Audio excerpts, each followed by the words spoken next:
சாராயம் குடிக்கிறது பாவமா இப்படி கேட்டா இந்த காலம் நியாயமாயிருமா? பாவம் தான் முட்டா போயில. அதாவது வார்த்தையை பயங்கரமா காட்டி நியாயப்படுத்துறது. ஒரு வார்த்தையை இப்படி இழுத்து சொல்லிட்டு நியாயமாயிராது. சாராயம் குடிக்கிறது பாவமா, திருடுறது ஹராமா இப்படி கேட்டா, திருடுறது ஹராம்டா அப்படி சொல்ல வேண்டியது ஹராமா அப்படி கேட்டா, இது ஜட்ஜுக்கே துணைக்கு வக்கீல் வேணா, அப்ப அல்லாக்கு இப்படி சொல்றான். ஒரு ரஜத்து நீங்க உட்காரக்கூடாதவன், உட்காரக்கூடாதுன்னு அவர் சொல்லிருக்காரு, நாங்க வெளியே போக மாட்டோம், போச்சோன்னா போக மாட்டாங்கன்னு சொல்லுங்கன்றேன். போக மாட்டேன், இப்படிதான் இருப்பேன் நான், பாடத்துல உட்காருவேன். அப்படி 2-3 பாடத்துல உட்காந்தாச்சு. ஒரே ஒரு அஜரத்து மட்டும் தெகாசிக்காரரு, அம்தரமா தயவு செய்து எனக்கு பிரச்சனை வந்துடும், நீ பேர் பிளீஸ் அப்படின்றாரு. அப்படி சொன்னோட எனக்கு அவரை மறுக்க மனசுல கெட்டிக்காரர் இருந்தால் நல்ல ஆளு கரெக்டா மார்க்கத்தை தெரிஞ்சிருக்காரு. நான் சொன்னேன்ல மதஹப்ல சில மோசமான சட்டங்கள்லாம் இருக்குன்னு நான் சொல்லியிருக்கேன். இப்ப சொல்றேன், மதஹப்ல சட்டங்கள்ங்கிற பேர்ல கேலி குத்துகள், அசிங்கங்கள், அருவருப்பான விஷயங்கள், ஹராம்களை எல்லாம் நியாயப்படுத்தி எழுதி வச்சிருந்தோம். அப்பவே நான் சங்கரமந்திர ஒரு சில விஷயத்தை படிச்சதை நான் அந்த அஜெண்டா தான் கேட்பேன். உண்மையை சொல்லுவார் அவர். தாத்தையில் கலீல் மஹால் கராஹத் வலா யஹ்ருமு ஃபயஜிபு கத்மு அலல் அவாம்னு சொல்லி ஃபத்வல் மொழியில வருது அஜர்த்து. அப்பெல்லாம் ஒன்று வரலன்னு மற்றவங்க சொன்னான். அவர் பார்த்துட்டு அப்துல் ரஹ்மான் நீங்க சொன்ன மாதிரி தான் இருக்கு. நீங்கள் உங்களுடைய மதரசா வாழ்க்கை அதையெல்லாம் சொல்லிக்கிட்டே வந்தீங்க. ஆலிம்கள்கிட்ட இருந்த இந்த பண்புகளை எல்லாம் பார்த்து தான் தௌஹீதையும் நீங்கள் விளங்குனதை சொன்னீங்க. இப்படி விளங்குன நீங்கள் இந்த பிரச்சார களத்தில் எப்படி உங்களுடைய பங்களிப்பை செலுத்தணுன்ற அந்த ஆர்வம் வந்தது? எப்படி இந்த ஃபீல்டுக்குள்ளே இவ்வளவு ஸ்ட்ராங்காக இவ்வளவு போல்டாக எடுத்து சொல்கிறதுக்கான ஏதாவது ஒரு அடிப்படை காரணம் இருந்திருக்கும்? ஒரு பிரின்சிபால், மார்சாவுடைய பிரின்சிபால் ஒரு ஆள், அவர்கிட்ட எல்லாரும் மார்சா லீவ் விடும் பொழுது முசாஃபா செய்வாங்க. இப்படியே செஞ்சுட்டு போவாங்க. நெட்டை கைட்டு இப்படி இப்போ காட்டுங்க, இப்படி செய்வாங்க 2 கையில். அப்போ நான் என்ன செஞ்சேன், ஒரு கையை கொடுத்தேன், பிரின்சிபால் இருந்தேன். உடனே கையை எடுத்துட்டார். அஸ்தக்ஃபிருல்லா நஊது பில்லான்னார்.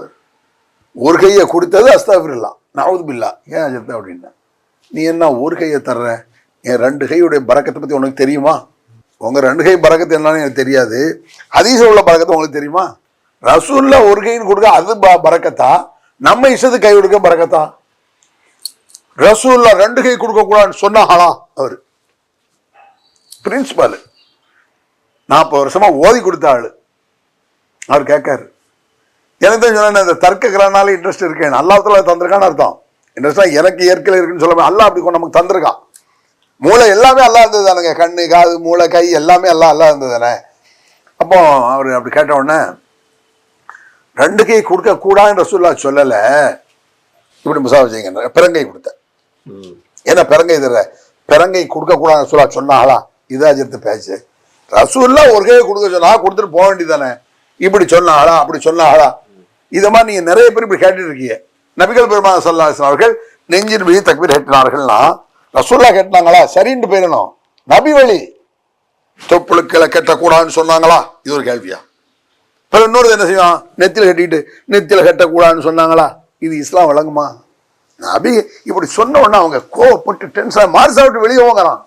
போடா வெளியே மார்சா விட்டு, நீ இந்த மார்சா இருக்கக்கூடாது.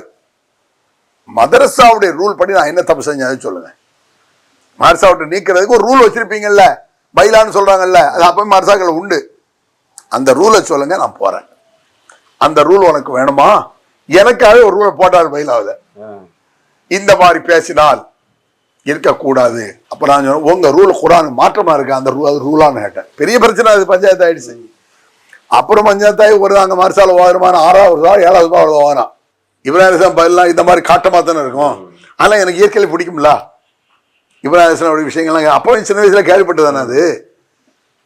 ஹிதாயா எரிக்கப்படும், ஹிதாயாவை தூக்கினேன். கொந்தளிப்பு ஆயிடுச்சு மார்சாவில். ஹிதாயாவை எரிப்பேன்னு சொன்ன உடனே அவன் என்ன செஞ்சான், நான் ஷாபி மதம்னு நினைச்சுக்கிட்டு, அப்ப நான் ஷாபி கிதாபை எரிப்பேன் அப்படின்னு பதம் தூக்கிட்டு வர்றான். இதெல்லாம் மார்சாவை சுத்தி எல்லா மனம் நிக்கான். அவன் பெரிய மார்சா பட்டம் வாங்குற மாணவன் அவன். நான் அவனுக்கு கீழே ஒதுக்கிட்டு இருக்கேன். ஹிதாயாவை நான் எரிப்பேன். அவன் என்ன செஞ்சான், ஃபத்தல் முயினை எரிப்பான் அப்படின்னா. அப்புறம் ஷாபிக்கு ஹனவிக்கு மோதிக்கிடுச்சு. என்ன விட்டாங்க அவங்களுக்கு. எப்படி எப்படி கிறுக்கு முடிச்சுக்காலாம் பாருங்க. நான் என்ன செஞ்சேன், அழகா எரியல பத்தல் பேர் எனக்கு எல்லாத்தையும் எரியடா. குரான் தான் எரிக்க கூடாது. இந்த அளவுகள் நபி வழி, அல்லாஹ் ரசூல் சொன்னது. வேற எவன் சொன்னாலும் எரிச்சு தூர்றது அப்படின்னோடனே மார்சால பெரிய ஸ்தம்பிச்சு அடிதடி அளவுக்கு அவங்க காய். எனக்கெல்லாம் ஒன்றாகல. என்ன விட்டுட்டு அதில் ஒருத்தன் வந்தான், நம்மளுக்குள்ள சண்டை வேண்டாம், அவங்களுக்குள்ள சமாதானம் பண்ணி இந்த பிரச்சனையை வந்து பிரின்சிபால்கிட்ட கொண்டு போயிட்டாங்க, முதல்வர்கிட்ட. அப்போ அவர் சொன்னார், எல்லாத்துக்கும் காரணம் இந்த கலந்தரை அத்திரைமாந்த, எங்கள் ஊரில் அப்படி தான் சொல்லுவாங்க, கலந்தருங்கிறது வீட்டு பேர். இந்த கலந்தரை அப்துல் ரஹ்மான அத்திரைமாம்பாங்க. இந்த கலந்தரை அத்திரைமான் காரணம். இங்க வா. அவர் என்ன உள்ள கூப்பிட்டு வந்தார் தனியா, நீங்க எல்லாரும் போங்கன்ட்டார். நீங்க எல்லாரும் போங்கடா அப்படின்னு என்ன உள்ள கூப்பிட்டு, அதாவது நீ கேட்கறதெல்லாம் நியாயம்தான் அவர் சொன்னார். உண்மையிலே சொன்னார் பிரின்சிபல், நீ கேட்கறதெல்லாம் நியாயம்தான், நான் ஓதுற காலத்துல ஒன்ன மாதிரி தான் கேட்பேன் அப்படின்றாரு. ஆனா சில விஷயங்கள் நம்மளை மிஞ்சி இருக்கும், நமக்கு தெரியாது. அந்த மிஞ்சி இருக்கிற விஷயங்களை இப்போ உனக்கு சொன்னா புரியாது, நீ சின்ன பையன். நீ இப்ப நான் சொன்னா ஏன்ற நீ தர்க்கம் பண்ணுவ. ஏன்ற நீ தர்க்கம் பண்றது கூடாது. ஏன்ற நீ தர்க்கம் பண்ணா என்ன மாதிரி 40 வருஷம் ஓதி கொடுத்துருக்காங்க. என்ன மாதிரி 40 வருஷம் ஓதி. ஆமா, நான் ஓதியே கொடுத்துருக்கேன். ஆலிம்ஸ் ஆகி 40 வருஷம் ஓதி கொடுத்து ஆலிம்களை உருவாக்கணுவனா. நீ என்ன இத்தனோடு சின்ன பையன், அதனால நீ என்கிட்ட தர்க்கம் பண்ணக்கூடாது. சரி, உங்களை தர்க்கம் பண்ண 40 வருஷம் ஓய்வு கொடுக்குறேன், நான் 40 வருஷம் ஓய்வு கொடுத்துட்டு வருவேன். அப்ப நீங்க 80 வருஷம் ஓய்வு கொடுத்துட்டு நடக்க ஆரியமா சேர்த்து கேட்கிற கேள்வி சரியா தப்பா சொல்லுங்க. டென்ஷன் ஆயிட்டாரு. மறுபடியும் பாரு, சைத்தா மாதிரிலாம் கேள்வி. இதுல சைத்தா கேள்வி என்ன இருக்கு? நீங்க அழகான கேள்வி கேட்டியே, நான் பதில் சொன்னேன், அது நீங்க எனக்கு தெளிவான பதில் சொல்லுங்க. இப்ப சொல்ல மாட்டேப்பா. சரி, எப்ப சொல்லுவியே? நான் இறந்த பிறகு என் கபர்ல வந்து கேளு, நான் எல்லாத்தையும் உங்கள்கிட்ட சொல்லிடுவேன் அப்படின்னு. எவ்வளவு பைத்தியக்காரமா இருந்தாங்க பாருங்க. ஒரு பிரின்சிபால் 40 வருஷம் ஓதி கொடுத்து ஆலிம்களை உருவாக்கக்கூடிய அரபிக் கல்லூரின்னு எழுதி வச்சிருக்கான். எழுதி வச்சுட்டு என்ன செய்யறான், இந்த மாதிரி பதில் சொல்றாங்க. எனக்கு இவங்கெல்லாம் என்னது, இவங்கெல்லாம் ஆலிம்களுங்கிறான், பெரிய சிந்தனைங்கிறான், இந்த விஷயத்துக்கு பதில் சொல்ல முடியல. ரசூல்லா ஒத்தகை கொடுத்தாங்கன்னு நான் சொல்றேன், ஆதாரத்தை காட்டுன்னு சொல்லணும். அல்லது ரசூல் ஸல்லல்லாஹு கொடுத்தாங்கன்னா ஆதாரத்தை பாருங்கணும். சஹீஹான ஹதீஸ் லைஃபான ஹதீஸ் தெரியாத காலமா இருந்தாலும் ஹதீஸை காட்டலாம்ல. அது சஹீஹா லைஃபாங்கிறது அப்புறம், பலகீனமான ஹதீஸா பலமான ஹதீஸாங்கிறது அப்புறம். நீ சொன்ன மாதிரி இருக்க மாதிரி இப்படி ரசூல்லா செஞ்சாங்கன்னு காட்டு. அதை காட்டு விட்டு போட்டு ரசூல்லா 2 கூடான்னு சொன்னாங்களா, அப்புறம் பிறங்கை கொடுக்க கூடான்னு சொன்னா நான் கேட்பேன், தொப்புளுக்களை கட்ட கூடாங்காங்களா, நெத்தில கட்டலாமா நான் கேட்பேன். இதெல்லாம் தேவையற்ற கேள்வி வச்சிருந்தேன். இதெல்லாம் மூத்தா போன பிறகு நீ வந்து என் கபூர்ல வந்து கேளு. இதெல்லாம் கொடுமையான மூத்தா போன பிறகு எப்படியா சேர்ந்து கேட்க முடியும்? நீ கேள, அப்ப நீ ஒரு நல்ல அனுபவமா இருப்ப. அப்ப கேளு, நான் அவனுக்கு பதில் சொல்லுவேன் அப்படின்னாரு. சரியா? அப்படி சொல்லும் பொழுது ஒரு மாணவன், அவருக்கு நெருக்கமான மாணவன், மேலப்பட பையன்தான் அவன் தான் அவருக்கு சாப்பாடு ஹித்மத் செய்வாங்க, பணிவிடை செய்யறது. அந்த மாதிரி பணிவிடை செய்யற பையன் அந்த பையன். அவன்லாம் நிக்கிறான், என் கப்பல் வந்து பதில் போன்ட்டார். அன்னைக்கு மத்தியானம் நல்லா சாப்பிட்டு தூங்கிட்டு இருந்தார் அவர். அந்த பிரின்சிபல் நல்ல தூக்கம். அவனை கூப்பிட்டு அந்த ஹித்மத் பண்ணுவான், பணிவிடைங்க வா, இறந்த பிறகு பதில் சொல்றேன்னாரு அஜர்த்து. இப்போ தூங்கிட்டு தான் இருக்காரு. நான் கேட்குறேன், அஸ்ஸலாமு அலைக்கும் அசரத்து, ஒரு கைட்டு முசாஃபா செய்யலாம் அப்படிங்கிறது ஹதீஸில் இருக்கு, 2 கைட்டு முசாஃபா செய்யலாங்கிறத இறந்த பிறகு பதில் சொல்றேன், நீங்க முதல்ல தூங்கிட்டு இருக்கும்போது சொல்லுங்க அப்படின்னு அவன்கிட்ட சொன்னேன். கேளு, நல்லா கேட்டுக்கிட்டியா? இது மாதிரி ஒரு கேள்வி இல்லை, நிறைய கேள்வி, எனக்கு யாவும் இல்லை. மொழுது வருது, பாத்தியா வருது, கத்தம் வருது, எல்லாத்துக்கும் பதில் சொல்றேன்னாரு. நான் இறந்த பிறகு வந்து கேளுன்னாரு. இப்போ தூங்கிட்டு இருக்கும்போது ஒரே ஒரு பதில் சொல்லுங்க, அப்புறம் இறந்த ஒரு அப்புறம் பார்ப்போம் அப்படின்னு சொல்லிட்டு போனோன்னா அவர்கிட்ட சொல்றியா இல்லை நான் எழுப்பட்டான்னு. அப்புறம் முழிச்சோடனே அவன் சொல்லிட்டான். பெரிய மார்சா எல்லாத்தையும் கூப்பிட்டார். இனிமேல் இங்க மார்சா இருக்க கூடாது, ரெண்டாவது சரி இருக்கக்கூடாதுன்னு சொல்லிட்டு நான் வெளியே போகலை, பேசாம இருந்தேன். பாடத்துக்கு போகல, சும்மா ரூம்ல இருந்து அங்கனே இருந்துட்டு இருந்தேன். அப்புறம் என்ன செஞ்சாரு, ஒரு தரம் ஒரு 2 நாள் 3 நாள் கழிச்சுட்டு நினைக்கிறேன், சினிமா தியேட்டருக்கு சினிமாவுக்கு போயிருந்தேன் நான். அங்கே பக்கத்தில் கடையில் உள்ள ஒரு சினிமா மாசா பக்கத்தில் தியேட்டர் உண்டு. அங்கே போனால் கிட்டத்தட்ட 25 பேரும் அன்சாரி மாசம் வந்துருந்தாங்க. நான் ஒவ்வொரு மாதம் வந்து 25 பேர் படம் பார்க்க சினிமா பார்க்க. நானும் சினிமா பார்த்துருக்கேன், அவங்களும் பார்த்துட்டு இருக்கான். என்ன பார்த்து நான் அப்புறம் வந்துருக்கான்னு சொல்லி பேசிட்டு போயிட்டாங்க. இதில் நான் சினிமா பார்த்தது, நான் பார்த்தங்கிறத வேணும்னே ஒரு ஆளை விட்டு சொல்ல சொன்னேன். இவ்வளோ அதிரமா சினிமா பார்க்கலாம், சினிமா தேட்டர் வந்து ஒரு ஆள் அவங்க ரக்கீப் சாவே யாரோ ஒரு ஆள் ரக்கீப் தான் மகன் இருந்தான்னு நினைக்கேன். அவனுக்கு ஒரு கல்லப்படா வாங்கி கொடுத்தா போய் சொல்லிடுவான். சொல்லிட்டான், உடனே இங்க வா, சினிமா பார்த்தியா, மார்சா சட்டப்படி சினிமா பார்த்தா மார்சால் ஓதக்கூடாது, போ வெளியே. என் கூட 25 பேர் பார்த்தா அத்தனை பேர் வெளியாகும் அப்படின்னு. அவங்க எல்லாம் 6வது மேலே 7வது வரான், மொத்தத்தில் அடுத்த வர்றவரு பட்டம் வாங்க போறான். 25 பேரையும் கூப்பிட்டாரு. கூப்பிட்டு கேளுங்க அம்படுப்பான்னு பார்த்தேன். சரி சரி அவங்க பார்த்துட்டான், தப்பு தான், நீ மார்சால் இருக்கக்கூடாது, போக முடியாது, மார்சால் வெளியே போக மாட்டேன். அவங்களே விளக்குங்க. அதுக்கு பிறகு என்ன செஞ்சாரு, எங்கள் அம்மாவுடைய அம்மாவை கூப்பிட விட்டார். எங்கள் அம்மாவுடைய அம்மா அவருக்கு சொந்தம். உன் பேரை என்ன அநியாயமா இப்படி இருக்கான், என் மார்சாவே வீணா போயிடும், நான் எப்படி இந்த மார்சா நடத்தா அப்படி இப்படின்னு சொல்லி கடைசியில் மார்சாவோட வெளியவே எல்லாரும் சொல்லி சின்னமாக அப்படி பேச மாட்டா சேர்த்து அப்படின்னு மன்னிப்பு கேளுனாங்க. மன்னிப்பு கேட்குறேன், எதுக்கு மன்னிப்பு கேட்கணும்னு சொல்லுங்க. என்ன எதுக்கு என்ன ஏற்று பேசக்கூடாது? சரி எல்லாம் சேர்த்து உங்களை ஏற்று பேச மாட்டேன், உங்களை ஏற்று பேச மாட்டேன். நபி வழியா மறுபடியும் அதையும் சொல்றவர் நிப்பாட்டு. அப்புறம் அவர் என்ன செஞ்சாரு, ஹஜ்ஜுக்கு போயிட்டார். அவர் அஜர்த்து பிரின்சிபால் ஹஜ்ஜுக்கு போட்டா துணை பிரின்சிபால் இருப்பாங்கல்ல, துணை முதல்வர் மார்சாக்கு. அவர் என்ன செஞ்சாரு, ஹஜ் பண்ணா லீவ் விடும் பொழுது எல்லா மாணவர்களும் ஊருக்கு போயிட்டு வந்து முடிய வெட்டிக்கிடுங்க. ஏன்னா முதல்ல முடிய ஒட்ட வெட்டிட்டா ஊருக்கு போக வெக்கமா இருக்கும்ல, அசிங்கமா இருக்கும்ல, ஊருக்கு போகும்போது முடி யாரும் வெட்ட வேண்டாம் போங்கன்ட்டார். நானும் வீட்டுக்கு போயிட்டேன் கடையலூருக்கு. 10 நாள் லீவ் விட்டு எல்லாரும் வந்தாங்க. எல்லாரும் வரிசை அவன் முடி வெட்டிக்கிட்டே இருந்தான். எல்லாரும் முடி வெட்டிட்டான். நானும் உள்ளூர்ல உள்ள ஒரு இப்ராஹிம் சொல்லி ஒரு பையன், ஒரு சாதரன் ஃப்ரெண்டு, அவனும் முடி வெட்ட வாண்டான்ட்டான். முடி வெட்டாத இரு அப்படின்னு. சரி இருந்துட்டான். அவர்கிட்ட போய் கம்ப்ளைண்ட் பண்ணிட்டாங்க, இவங்க 2 ரூபா முடி வெட்டலை, கூப்பிடுவோம் அப்படின்னா. நேராக போய் துணை பிரின்சிபால் போய் நின்று, நீங்க ஏண்டே முடி வெட்டலை, எங்குள்ள அப்படித்தானே பேசுவாங்க, நீ ஏண்டே முடி வெட்டலை 2 பேரும், அஜரத்து நீங்க தானே சொன்னீங்க தான் சொந்த ஊர் பொம்பளை முடி வெட்ட வேணாம், நாங்கள் சொந்த ஊர்ல இருக்கோம், எப்படி வெட்டுறது? இப்படிலாம் பேசக்கூடாது, இப்படிலாம் ஏன்ட்ட பதில் பேசக்கூடாது. நீங்க தானே அதை சொன்னீங்க உள்ளூர்ல முடி வெட்ட வேண்டான்னு, நாங்க உள்ளூர்லான்னு இருக்கோம். அவரு மார்சாவுட் நீ வெளியே போ, என்னை சேர்த்தது பிரின்சிபால், அவர் ஹஜ்ஜுக்கு போயிருக்காரு, அவர் தான் என்ன விளக்கணும், நீங்க விளக்கக்கூடாது. அவருக்கு ஒன்றும் ஓடலை. அவர் எல்லா மார்சா ஆசிரியர்களுக்கும் லெட்டர் எழுதி பேப்பர் எழுதி விட்டார், அறிக்கை மாதிரி, இந்த 2 பேரையும் பாடத்துல இருக்க விடாதீங்க, வெளியே அனுப்புங்க அப்படின்னு. எல்லாம் நாங்கள் பாடத்துல உட்காடுறோம். ஒரு அஜத்து, நீங்க உட்காரக்கூடாதுன்னு அவர் சொல்லிருக்காரு, நாங்க வெளியே போக மாட்டோம், நீங்க அப்படி சொல்லுங்க, போச்சோன்னா போக மாட்டாங்கன்னு சொல்லுங்கன்ட்டேன். போக மாட்டேன், இப்படித்தான் இருப்பேன், நான் பாடத்துல உட்காடுறேன் அப்படின்னு. 2-3 பாடத்துல உட்காந்தாச்சு. ஒரே ஒரு அஜத்து மட்டும் தெகாசிக்காரரு, அப்துரமா தயவு செய்து எனக்கு பிரச்சனை வந்துடும், நீ ப்ளீஸ் அப்படின்னாரு. அப்படி சொன்னோட எனக்கு அவரை மறுக்க மனசுல, கெட்டிக்காரர் இருந்தால் நல்ல ஆளு கரெக்டா மார்க்கத்தை தெரிஞ்சிருக்காரு. நான் சொன்னேன்ல மதஹப்ல சில மோசமான சட்டங்கள்லாம் இருக்குன்னு நான் சொல்லியிருக்கேன், இப்ப சொல்றேன். மதஹப்ல சட்டங்கள்ங்கிற பேர்ல கேலி குத்துகள், அசிங்கங்கள், அருவருப்பான விஷயங்கள், ஹராம்களை எல்லாம் நியாயப்படுத்தி எழுதி வச்சிருந்தான். அப்பவே நான் சங்கரமந்தில ஒரு சில விஷயத்தை படிச்சதை நான் அந்த அஜெண்டா தான் கேட்பேன்.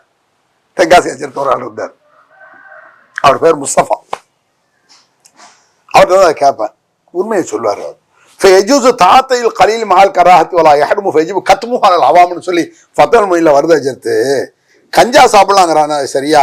அப்படிலாம் ஒன்று வரலன்னு மற்றவங்க சொன்னான். அவர் பார்த்துட்டு, அப்துரமா நீங்க சொன்ன மாதிரி தான் இருக்கு, கஞ்சா சாப்பிடலாம், அது மக்ரூஹ் தான், ஹராம் இல்லை, பொதுமக்களுக்கு அதை மறைத்து விட வேண்டும். எத்தனை இருக்கு பாருங்க. கஞ்சா சாப்பிடலாம், அது மக்ரூஹ் தான், ஹராம் இல்லை. இது ஹராம் இல்லை என்பதை பொதுமக்கள் சொல்லக்கூடாது, ஆலிம்சாக்களுக்கு மட்டும்தான். அதுக்கு அர்த்தம் என்ன? பொதுமக்களை சொல்லக்கூடாது, ஆலிம்சா மட்டும் அடிச்சுக்காத அர்த்தம். ஆமா நீங்க சொன்னது அந்த கருத்து தான் அதுல வருது. அவர் ஒத்துக்கிட்டாரு. ஆமா, அவர் மதம் சாலா இருந்தாலும் இது தப்பு தான், இது இப்படிலாம் எழுதிருக்க கூடாது, யாரோ ஒரு தான் ஏற்கமாரா எழுதினாரு. அதனால அவர் சொன்னோன்னு நான் கேட்டேன், ஒத்துக்கிறாருல, நீ வெளியே போகிறோம் பண்ணாரு. அதே மாதிரி இன்னொன்று ஏதோ ஒரு விஷயம் இருக்கு, துர்ருல் முக்தாரு, ஹிதாயா, வேற யானத்து தாலிபின்னு நம்மளாம இருக்கு. அதுல ஒரு கிதாபுல என்ன வருதுன்னு சொன்னா, ஒரு ஆட்டுக்கும் மனிதனுக்கும் ஒரு பையன் பிறக்கிறான், ஒரு குழந்தை பிறக்குது. இந்த பாடத்தை நடத்தும் பொழுது ஒரு அஜர்த்து எவ்வளவு அருமையான சிந்தனை தெரியுமா, காரி துப்ப போறான் எவன்டே சொன்னான். அப்புறம் வாய மூடுங்க, பெரிய ஆட்களை பேசல, இது என்னது இது, ஒரு ஆடுக்கோ மாடுக்கோ ஒரு மனுஷன் பிறக்கிறான். இது பெரிய சிந்தனையா இது. ஆடுக்கோ மாடுக்கோ மனுஷன் பிறந்தா என்னடா அர்த்தம்? ஒரு ஆடுக்கு மனுஷன் பிறந்தா அந்த ஆடை ஒரு ஆண் வந்து உறவு கொள்ளணும். கொண்டாலும் அப்படி வராது. இதனுடைய ஸ்டைல் வேற, அதனுடைய ஸ்டைல் வேற. அது மாதிரி மாடு மாத்தி இருந்தாலும் அப்படியெல்லாம் வராது. ஒரு ஆடோ மாடோ ஒரு மனுஷனை பெத்தெடுக்குது, ஒரு குழந்தைய, ஆண் குழந்தைய பெத்தெடுக்குது. அந்த குழந்தை பெரியவன் ஆகி ஓதி ஆலிம்ஸ் ஆகி பள்ளிவாசல இமாமத் செய்யலாமா? செய்யலாம்.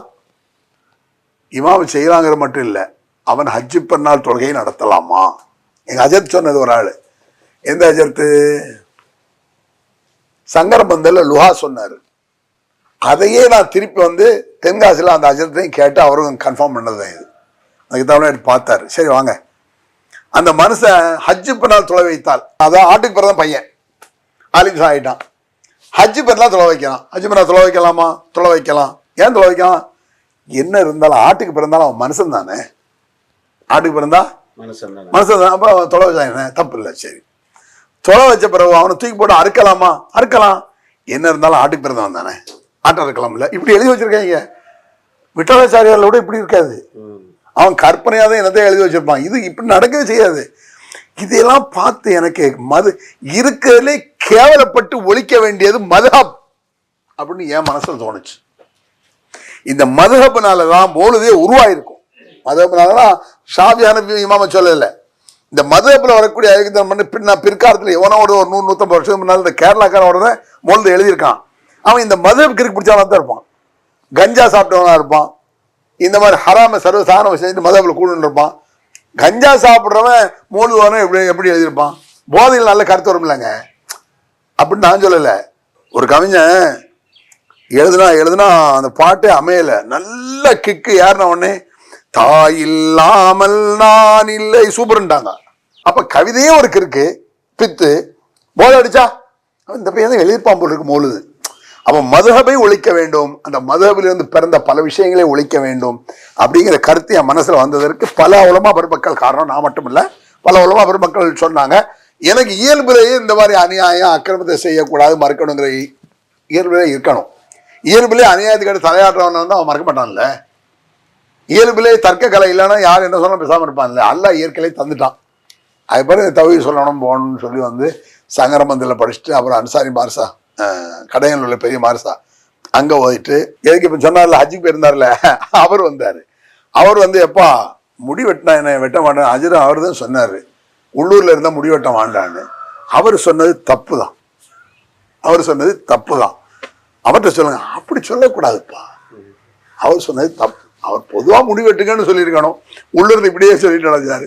அதுல ஒரு பிரச்சனை வந்து மார்சாவிட்டு வெளியே போனாங்க. அப்புறம் திருப்பி எங்க அம்மாவோட அம்மாவை கூப்பிட்டு, உன் பேரை என்ன பாடா படுத்துறான், நல்லா இருப்பா, அவனை கூட்டுவோம் அப்படின்னு சொல்லி கூட்டு போய் அப்புறம் அங்க இருந்து போன பிறகு நான் என்ன சொன்னேன், இந்த மாதிரி ஏகத்துவத்தை சொல்லக்கூடிய மாணவர்கள் சுன்னத் ஜமாத் மார்சாவில் இருந்து படிக்க முடியாது. ஏன் முடியாதுன்னா, பச்சையா அநியாயம்னு ஒன்று சொன்னா செய்யும் பொழுது அது மறுக்காம இருக்க இயலாது. பச்சையா அவருக்கு தெரியுது, மோலு பயங்கரமாக ஷிர்கான வார்த்தைகள் இருக்குன்னு தெரிஞ்சு வச்சேன், மதுஹப் குப்பைன்னு தெரிஞ்சு வச்சேன், நபி வழி நடக்கணுங்கிற எண்ணம் வந்தாச்சே. நபி வழி நடக்க வேண்டும் என்ற எண்ணம் அல்லாஹ்வுடைய கிருபையில எனக்கு அந்த செய்யணும்னு எண்ணம் வந்த நேரத்துல இந்த யுஹர்ரி குஹா எதிரோவியான்னு வரும்ல வெர்லா செய்கிற ஹதீஸ், அது நம்ம படிச்சது மிஷ்காத்துல படிச்சோம். மிஷ்காத்துல அது வந்து யுஹர்ரி குஹா எதிரோ, மிஷ்காத்துங்கிற ஒரு தொகுப்பு நூல் எல்லா கிதாபுல உள்ளயும் போட்டிருப்பாரு. அதுதான் மரசால சொல்லி தருவாங்க. வேற ஒரிஜினல் நேரடியான புகாரி எல்லாம் நாங்க பார்த்தது இல்லை. அப்போ யுஹர்ரி குஹா எதிரோவியான்னு வருத சங்கரமந்தில வச்சு அப்படின்னா என்ன அர்த்தம்? யாரையும் அழைப்பது போல ரசூல் அத்தியாயத்திலிருந்து அசைப்பார்கள், அசைக்குவார்கள் அப்படின்னு அர்த்தம். அன்னைக்கு கேள்விப்பட்டுட்டு அன்னைக்கு லுஹரோ அசரோ எதை தொழில் ஞாபகம் இல்லை, நேர போய் நான் இப்படி அசைக்க ஆரம்பிச்சேன், நான் மட்டும். அப்ப எல்லாரும் கூப்பிட்டு, அவசரப்படாதப்பா, இந்த ஹதீஸ் சையான ஹதீஸா லைஃபான ஹதீஸ்லாம் தெரியாது, அதை பார்த்துக்குவோம். ஹதீஸ் சஹீஹோ லைஃபோ அது எனக்கும் தெரியாது. ஷாஃபிமா அவங்க ஆள் எவரோ ஒரு ஆள் ரசூல்லா கேள்விப்பட்ட ரசூல்லா லாயிலா இல்லா முஹம்மது ரசூல்லா, ரசூல்லா அல்லாஹ்வுடைய தூதர் நம்ம ஒத்துருக்கோம். ரசூல்லா செஞ்சாலும் நான் பார்த்துட்டேன், சாபிமா என்ன செஞ்சாருன்னு தெரியாது. அவரை நம்பி இத்தனை வருஷமா நீட்டிட்டு இருந்தானா ரசூல்லா அசைக்க ஆரம்பிச்சிருவேன். அப்படி பேசிட்டு கூட அப்படியே ஹவரில் வந்து லுஹாவெல்லாம் வந்தார், சொல்லிகிட்டே வர்றார். லுஹா இந்த அரபிலாம் தான் பேசுவார் அப்பவுமே. அப்புறம் 2-3 பெரிய பெரிய ஆட்கள்லாம் என்னை பார்க்குறான், நான் இப்படி விரல் அசைக்கிற சரின்னு சொல்லி பேசிட்டு வர்றேன், இந்த பையன் விரல் அசைச்சிட்டு இருக்கான் பள்ளிவாசல்ல அப்படின்னு எல்லாரும் என்ன பார்க்குறாங்க. அப்போ லுஹா சொன்னார், இன்னல் குபரா எந்தூரும் இன்னஹும் ஷயாத்தீன் அப்படின்னாரு. பெரிய பெரிய ஆளுகள்லாம் பார்த்துட்டு இருக்கான், அந்த பேரெல்லாம் ஷைத்தான் வாய மூடுறா அப்படிங்கிறாரு. இந்த மாதிரி நபி வழியை செய்வதற்கு இவ்வளவு தடங்களா? நபி வழி தானே செய்யறோம். அப்ப நம்மளுக்கு இந்த சுற்றுச்சூழ்நிலை சந்தர்ப்ப சூழ்நிலை புரியாத வயசு தானே அது. நபி வழியை நான் செய்யறேன், உனக்கு என்ன அப்படித்தானே வரும், நீ செய்யணும் ஏடப்போ, இப்படி ஒரு வேகம் வந்தது. அப்ப நபி வழி நடக்கணும்னு வரும்பொழுதுதான் அடுத்தடுத்து ஒவ்வொரு விஷயமா தௌஹீதை சொல்றது வைக்கிறது. இந்த தௌஹீதை சொல்றது கூட எனக்கு ஒரு ஒரு ஒரு வசனம் மனசுல இன்னைய வரல மறக்கவே செய்யாது. தௌஹீதை ஸ்ட்ராங்கா ஒரு ஆள் உறுதியா சொல்லும் பொழுது தௌஹீதை எதிர்ப்பவர்கள்ட்ட பாயிண்ட் இருக்காதான். யார் அல்லாஹ்வை அழைக்கிறானோ அவன் ஸ்ட்ராங்கா இருக்கட்டும், இணை வைக்கிறான்ல அவன்கிட்ட பாயிண்ட் இருக்காது அப்படின்னு குர்ஆன் வசனத்தை ஒரு ஆலிம் சொன்னார். எதிரமா அல்லாஹ் இலாஹன் அஹல்லா புர்ஹான லஹுன்னு. இதுவும் கிளிக்கான வசனம். அல்லாஹுடன் வேற யாவது இணை வைத்தார்களே ஆனால் அவர்கள்ட்ட எந்த ஆதாரமும் இருக்காது. பொய் பித்தலாட்டம் ஏமாத்து உதாரணம் இப்படித்தான் சொல்லுவான், உதாரணம் சொல்லுவான், உண்மை இருக்காது. இன்று மார்க்கத்தை படித்த ஆலிம்களே மக்களை வழிகெடுக்கக்கூடிய ஒரு சூழ்நிலையை பார்க்குறோம். குறிப்பாக இணை வைப்பையே நியாயப்படுத்தி, எந்த இணை வைப்பை இஸ்லாம் மிகப்பெரிய அநியாயமாக மோசமாக சொல்கிறதோ அந்த இணை வைப்பையே நியாயப்படுத்தி எல்லாம் ஆலிம்கள் இன்னைக்கும் பேசுகிறாங்க, அன்னைக்கும் பேசியிருப்பாங்க. அதில் உங்களுக்கு தெரிந்த செய்திகள் ஏதாவது இருந்தால் சொல்லுங்கள். இந்த இணை வைத்திலே நியாயப்படுத்துவதற்கு அவர்கள் சொல்லக்கூடிய உதாரணம் இருக்க, அந்த உதாரணம் அல்லாஹ்வே மட்டப்படுத்துறது போல இருக்கும். ஒரு உதாரணம் என்பது எதுக்கு சொல்றோம்? ஒரு விஷயத்தை புரிய வைக்க உதாரணம் சொல்லலாம். அல்லாஹ்வுக்கு போய் உதாரணம் சொல்லலாமா? அந்த உதாரணம் அல்லாஹ்வை மட்டப்படுத்துற மாதிரி இருக்கும். குர்ஆன்லயே வருது. ஆமா, லைஸக மித்லிஹி ஷைஉன் ஃபலா தத்ரிபு லில்லாஹில் அம்சால். 2 வசனம் இருக்கா? அல்லாஹ்வுக்கு உதாரணம் சொல்லாதீர்கள். ஏன்? அவனை போன்று எதுவும் இல்லையே, இந்த அதனால உதாரணம் சொல்றதுக்கு. அது அருமையான வாசகம் குர்ஆன்ல. அல்லாஹ்வுக்கு உதாரணம் சொல்லாத, ஏன் சொல்லக்கூடாது? அவனை போல எதுவும் இல்லையே, உன்னை போல உனக்கு இருந்தா தான் உதாரணம். அவனை போல இல்லைங்கிறது ஏகத்துவம், தௌஹீது. இருக்குன்னு சொல்றது ஷிர்க். இந்த அளவுக்கு எனக்கு விளங்கி இருக்கு. வேலூர் பாக்கியாத்துல போயிட்டு பெரிய பெரிய ஆலிம் சாக்கா யாருக்கு மாறா பேசுவான். கேட்டா பாக்கியாத்து சாலியாத், நாங்க தாய்மார் தான் நினைக்கிறோம். அங்க பேராசிரியா இருந்து அவர் ஒரு ஆள் தான் பேச நான் கேட்டிருக்கேன். முதல்ல அவர் எங்க பேசினார்னா தஞ்சாவூர்ல வலிமார்கள் மாநாடுன்னு நடத்தணும். வலிமார்கள் மாநாடு பேர பாருங்க, வலிமார்கள் மாநாடு. ஏன்னா அவுலியாக்களா வந்து உட்காந்துருக்கான், அல்லது மக்கள் வந்திருக்காங்க அவங்க அவுலியாக்களான்னு சொல்லு. வலிமார்கள் மாநாடு நடத்தினாங்க. அதுல ஒரு ஆலிம்சா பேசுறாரு, 2-3 ஆலிம்சா பேசுறாங்க. எல்லா விஷயத்தையும் சொல்றதுக்கு எனக்கு யாவும் இல்லை.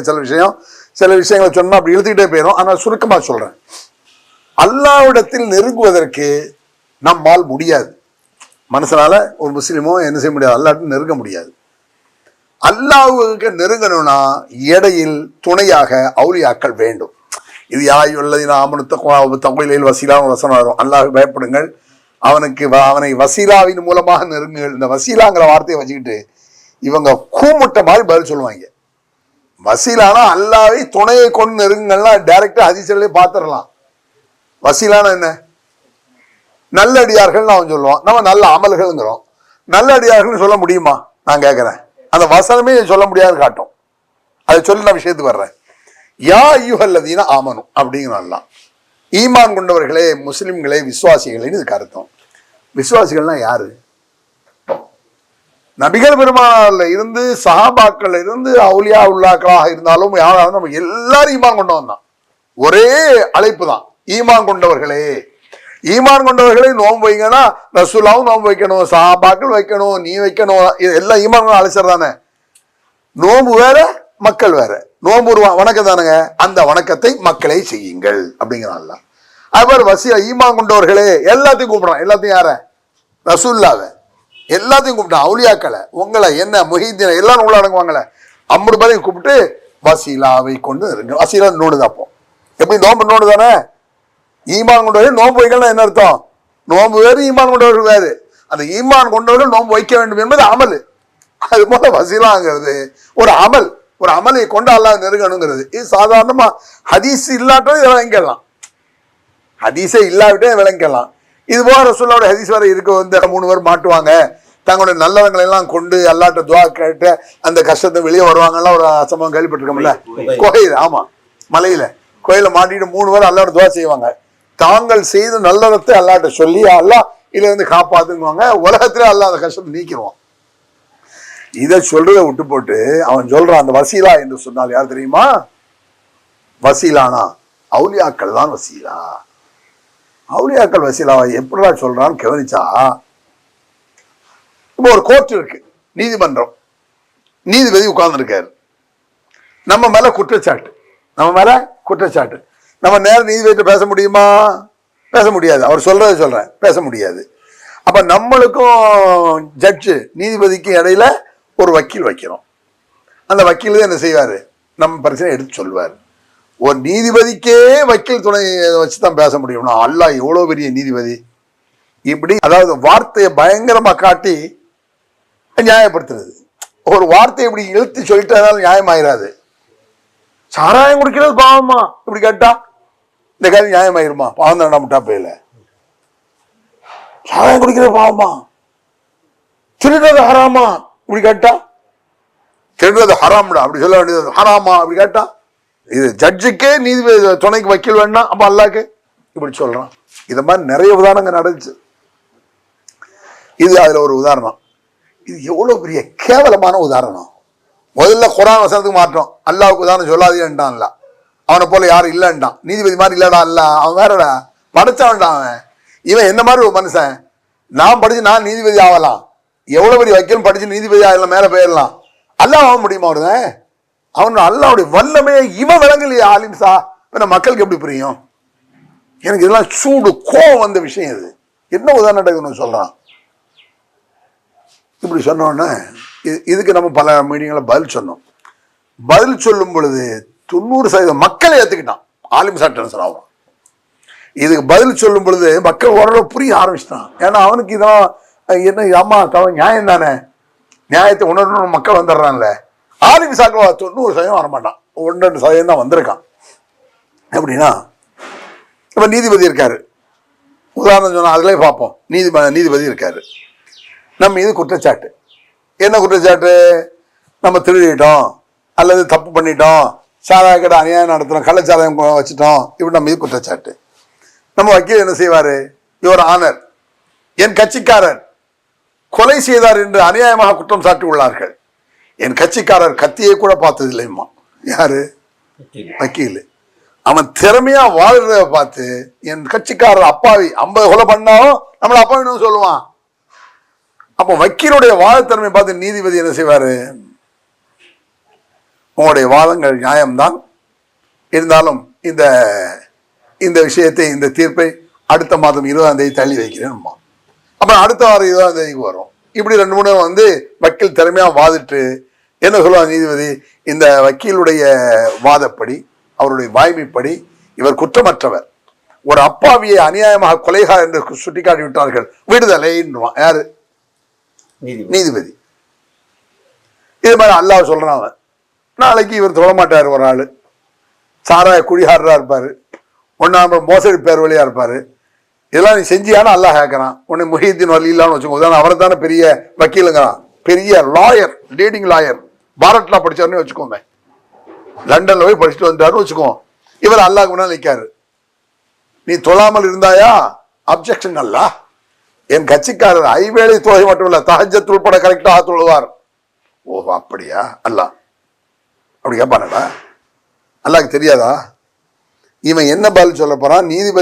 நீதிபதியோட மனசுல என்ன இருக்கு, வக்கீல் மனசுல என்ன இருக்கு, திருட மனசுல என்ன இருக்கு? யா அல்லாஹ் இவன் மீது திருட்டு குற்றச்சாட்டு சொல்லப்பட்டதுன்னு அல்லாஹ் கேட்கும் பொழுது அவுலியா இல்லை, அல்லாஹ் இவரை மாதிரி ஒரு நேர்மையான வாழ்க்கை வாழ்ந்தவர் கிடையாது, அப்ஜெக்ஷன் அப்படின்னு அவுலியா சொல்லுவாரு. உடனே அல்லாஹ் அப்படியா? என்ன ஒரு நீதிபதிக்குள்ள அறிவுதான் அல்லாஹ்க்கு நினைச்சிட்டு இருக்கியா? மொத்த உலகத்திற்கு கொடுத்த கல்வியை திருணுங்க. அல்ல ஓமா ஊத்தித்துமே இல்லா கலீலா, இறை தூதர்களுக்கும் பெரிய பெரிய நாதாக்களுக்கும் அறிஞர்களுக்கும் உங்களுக்கும் எனக்கும் கொடுக்கப்பட்ட ஞானம் சிறிது, கொஞ்சம். அந்த ஞானத்தை வழங்கியவர் எவ்வளவு பெரிய ஞானம் எவ்வளவு பெரிய அறிவாளி. அலிமும் பிதாத்தி சுதூருங்கிறான். உள்ளத்தில் என்ன நீ நினைக்கிறாய் என்பதை புரிந்து கொள்வோம். நல்லா குரான்ல இருக்கு. இந்த ஜட்ஜிக்கு என்ன பத்தி என்ன தெரியும்? இந்த வக்கீலுக்கு தான் என்ன தெரியும்? அப்போ ஒரு ஜட்ஜிக்கு இருக்கிற அறிவு தான் அல்லாஹ்க்கு இருக்குன்னா இணை வைத்தல் இல்லடா, அல்லாஹ் கேவலப்படுத்துறதுடா. இணை வைத்தல்லாம் ஈக்குவல் ஆக்குறது. இந்த இணை வைத்தல் எப்படி ஆகுது? ஒரு ஜட்ஜிக்கு உள்ள அறிவு தான் அல்லாஹ்க்கு, ஒரு நீதிபதிக்கு இருக்கிற அறிவு தான் அல்லாஹ்க்கு இருக்கு. எவ்வளவு கேவலமானது. அது மட்டும் இல்ல, இந்த வக்கீல் என்ன செய்வாரு? திருட்டு பேரை இல்லாம்பாரு. அப்ப முஹிதீன் ஃப்ராட் வக்கீல் ஆயிரும்.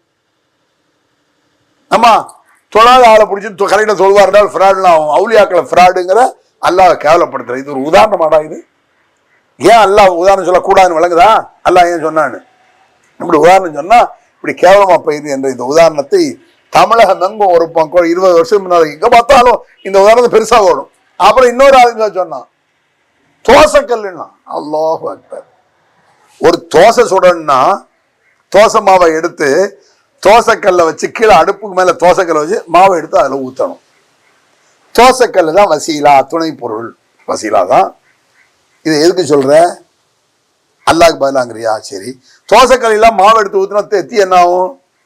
அணைஞ்சு போகும். அப்ப தோசைக்கல் அவுலியா, தீ யாரு? அல்லாஹ். மாவு நம்மளை தூக்கினா அல்லாஹ் அவுட்டு. என்ன இது? அதுல அல்லாவை கேவலப்படுத்தினா இது அல்லாவை மூத்தாக்குறான். படுவாய் போயிடுவோம். அங்க அப்படி கொண்டு விட்டான். இந்த மாதிரி உதாரணங்களை சொல்லி ஏமாற்றி கொண்டிருந்ததெல்லாம் ஏற்க அந்த வசனத்தை திருப்பி வச்சுங்க. இதோமா அல்லாஹ் இலாஹனாக அல்லாஹ் அல்லாவுக்கு ஒருத்தன் இணை வச்சுட்டானா அவன்கிட்ட ஆதாரம் இருக்காது. இந்த மாதிரி கூமுட்டுத்தனமா உளறி அல்லாஹை கேவலப்படுத்துவது போல, அவுலியாக்களை கேவலப்படுத்துவது போல இருப்பீங்க. அல்லாவுடைய வசனத்திலிருந்து அது விளங்குன்னு சொல்லி மக்கள் மத்தியில் சொல்லும்போது இன்னும் மக்கள் நிறைய பேர் வர ஆரம்பிச்சான். ஆரம்பத்தில் சில ஊர்களில் 4 பேர் 2 பேர் 3 பேர் வந்தாங்க. பயங்கர எதிர்ப்பு இருந்துச்சு, அழுது எல்லாம் இருந்துச்சு. ஒரு நேரத்தில் ஒரு மக்களுடைய வேகம் அதிகமாக இப்பமெல்லாம் அப்படி எதிர்ப்பெல்லாம் தோன்றி அறவே இல்லை. சில ஊர்களெல்லாம் நான் பார்த்துருக்கேன். அந்த கோயம்புத்தூர்ல தான். அங்க சொல்லுவாங்க, வாங்கப்பா. அங்க எப்படின்னா ஒரு விஷயம் என்னன்னு எனக்கு அதை சொல்லும் போது எல்லாம் ஞாபகம் வருது. மக்கள் மத்திய எழுச்சி ஆக இளைஞர்கள்லாம் வர அந்த இளைஞர்களுடைய பெற்றோர்கள் இருப்பான், அவங்க கூட எதிர்ப்பான். சில மக்கள் வரும்பொழுது அந்த இளைஞர்களை யாரும் அந்த வீட்டுல பொண்ணு கட்டிருப்பான். வீட்டு மாப்பிள்ளை மாப்பிள்ளை இருப்பான்ல, மருமகனை மறுக்க முடியாது. அப்ப மாமனார்லாம் இளைஞர் அவுட்டு. இதெல்லாம் ஒரு இக்கட்டு வந்து நிறைய பேர் அப்படி வர ஆரம்பிச்சிட்டாங்க. அப்படி வர ஆரம்பிக்கும் பொழுது எங்க கோயம்புத்தூர் எப்படின்னு சொன்னா அது அத்தையாத்துல இருந்து பசங்க விரலசைக்கும் பொழுது செந்துகுலா தூக்கி ஹவுலோடய போட்டாங்க தண்ணியில. அப்படிலாம் கூத்து பண்ணியிருக்கான். அதே மாதிரி தொப்பி இல்லாதவர்கள் தொழக்கூடாதுன்னா நம்ம அந்த தொப்பி வந்து மார்க்கத்தில் ஒரு சுண்ணத்தெல்லாம் கிடையாது, அது அரபியோடைய வழக்கம் அப்படின்னு நம்ம சொல்லும் பொழுது இதுக்காகவே தொப்பி பள்ளியில வந்து அடுக்குனாங்க. அப்போ இப்பவும் சில பள்ளியில இருக்கு தொப்பி அடிக்கடிக்கு வைப்பாங்க. பிளாஸ்டிக்ல தொப்பி வச்சிருப்பாங்க. நம்ம போய் தகுப்பிட்டா தொப்பி ஒன்று என்ன செய்வாங்க, அடுக்குவாங்க. அதற்கு சில கேள்வி கேட்டானே, ஒரு தொப்பி சுண்ணத்து கிடையாது அரபியோட. சொல்ல போனா தலப்பாய் நபிகள் விரும்பாத கெட்டினார்கள் வாசம், அது கூட சுண்ணத்து கிடையாது. இந்த மசேஜ் செய்வது இருக்குல்லங்க, ஒலி செஞ்சா தண்ணி தொட்டு தலையை இப்படி தழுவுறது, தலப்பாகையில் நபிகள் விரும்பம் மசேஜ் செய்வார்கள். 3 நாளைக்கெல்லாம் அதை கட்டிடுவாங்க. 3 நாளைக்கு தலப்பா கட்ட மாட்டாங்க. அப்போ ஓன் தலப்பா ஏன் தலப்பா பண்ணலாம், தலப்பா இல்லை. அது பனிக்காக இறுக்கி வளைச்சு கட்டப்பட்டு அது அவுது திருப்பி கட்டினா 1/2 மணி நேரம் ஆகி போயிடும். அப்படிப்பட்ட தலப்பா அது. தலப்பாயில் மசாஜ் செய்வார்கள். சாக்ஸ் ஹுஃபைன் அந்த கால ஒரு சாக்ஸ் இருக்குல்ல, பூட்ஸுக்கு போடுறது, அதுக்கு மசாஜ் செய்வார்கள். சாக்ஸ் போட்டு தான் பழிக்க வரணுங்கிறியா தொழுகிறதுக்கு? சாக்ஸுக்கு என்ன ரூலோ அதுதான் தொப்பிக்கும், தலப்பாக்கும். இப்படின்னு சரி ஒரு பேச்சுக்கு சுண்ணத்திலையும் வச்சுக்குவோம். என்னது தொப்பி விட ரைட்டு. சுண்ணத்து இல்லாத வரக்கூடாது இல்ல, அதுக்கு ரெடிமேட் தொப்பி வச்சிருக்கீல்ல. தாடி சுண்ணத்துன்னு எல்லாருக்கும் தெரியும்ல. தாடி இல்லாத எவனும் வரக்கூடாதுன்னா பழைய முத்தவலியே வர முடியாது. எத்தனை முத்தவலி தாடி இல்லை. அப்ப என்ன செய்யணும், இந்த ஆடுக்கு தாடி இருக்க மாதிரி ரெடிமேட் தாடி ஒரு 50 செஞ்சு வைங்கடா. அப்படி மாதிரி எல்லாம் கட்டி வச்சுருப்பேன், தாடியை மறந்த கழுத்து வச்சிருப்போம். என்னடா இது, கேலி குத்தாக்காங்கடா இஸ்லாத்தை. இப்படியாடா இஸ்லாம் சொல்லும்? ஒரு பள்ளிவாசல் தொலை வந்துட்டானா அவன்கிட்ட குறை இருந்தா சொல்லும். சுண்ணத்து இல்லையா, சுண்ணத்து இல்லாட்ட ஃபர்லு கூடாதுன்னு அர்த்தம் கிடையாது. எத்தனை ஃபர்ல தொழில் சொன்னா தொழாம போவான், நீ ஃபர்ல தொழாதுன்னு சொல்லக்கூடாது. இப்படிலாம் மக்கள் மத்தியில் சொல்லி நிறைய விஷயங்கள் இந்த ஆலிம் சாக்களுடைய கூத்து, அந்த தோசைக்கல் தோசை மாவு, இந்த வக்கீல், இன்னும் நிறைய உதாரணம் யாவத்துக்கு இல்லை. நான் பல மீட்டிங்கள் நான் பேசியிருக்கேன். ஆனாலும் எல்லாத்தையும் சொல்லுற சாம்பிள் ஒன்று பார்த்துக்கிடுங்க. இது மாதிரி நிறைய விஷயங்கள் மடத்தனமாக, முட்டாள்தனமாக, கேவலமான வாதங்கள்லாம் நிறைய வைப்பாங்க. எனக்கு இன்ஷா அல்லாஹ் அடுத்தடுத்து நான் மீட்டிங்கில் வரும்பொழுது ஏதாவது வரும்பொழுது நான் சொல்றேன். அல்லாஹு அக்பர், அல்லாஹ்